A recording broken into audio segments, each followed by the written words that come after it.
হালাল মেনটেন করতে হবে ব্যবসায়, হারামের সাথে আমাদের কোনো সম্পর্ক। হারামকে আমরা না বলে দিব। আজকের এই নিজামিয়া কমপ্লেক্স থেকে আমরা হারামকে না বলবো, আওয়াজ করে বলেন নো।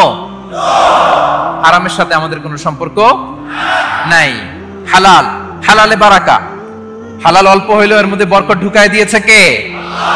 বিষ্ণু ইসা ইসলাম বলেন, যেই দেহ হারাম খেয়ে বড় হয় ওই দেহ আল্লাহর জান্নাতে যাবে না।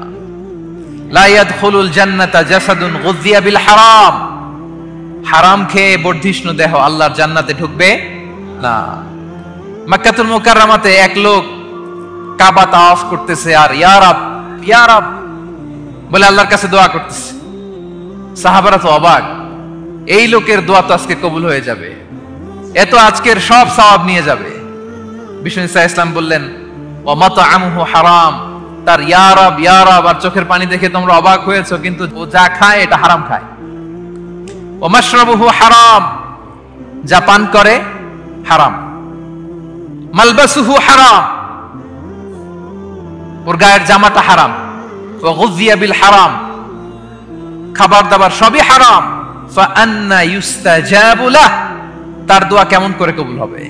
জিহাদের ময়দানে যে সাহাবী সর্বপ্রথম তীর মেরেছেন তার নাম সাআদ ইবনে আবি ওয়াক্কাস রাদিয়াল্লাহু তাআলা। তিনি বিশ্বনবীকে বললেন, ইয়া রাসূলুল্লাহ উদু আল্লাহ আইয়াজআলানি মুস্তাজাবাদ দাওয়া। হে নবী, আপনি আমার জন্য দোয়া করেন আল্লাহ যেন আমাকে মুস্তাজাবুদ দাওয়া বানায়। মুস্তাজাবুদ দাওয়া মানে এমন ব্যক্তি যে ব্যক্তি দোয়া করতে দেরি কিন্তু সে দোয়া কবুল হতে দেরি হয়। বিশ্বনবী বললেন, ইয়া সাআদ, তোমার মুস্তাজাবুদ দাওয়া হওয়ার বড় শখ। আতিব মাতাআমাক, যেটা খাবা হালাল খেও, তাকুন মুস্তাজাবুদ দাওয়া। যেটা খাবে হালাল খেও, হালাল খেলেই তুমি মুস্তাজাবুদ দাওয়া।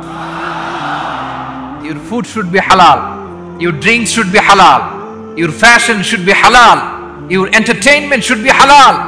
আপনার সব হালাল হইতে হবে। আল্লাহ তৌফিক দান করুক, পড়েন আমিন।